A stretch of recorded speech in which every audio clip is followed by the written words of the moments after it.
Rien qu'ici, il y a au moins 150 logements dans ces immeubles-là, sinon 200.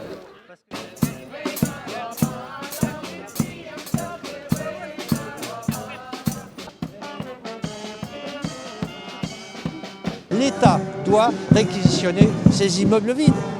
Il y aurait de quoi loger 200, 250 familles, sans trop de difficultés. Après, peut-être quelques travaux, bien sûr.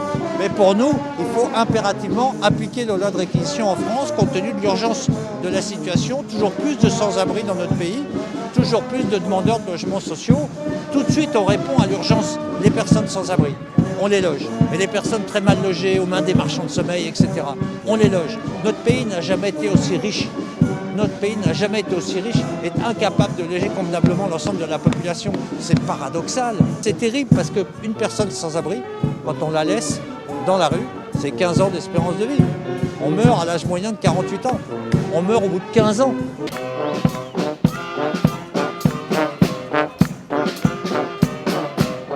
Cette manifestation, elle a lieu tous les ans ici, du coup, dans le Triangle d'Or, pour pouvoir visibiliser la situation dans ce quartier qui est particulièrement touché par les logements vacants.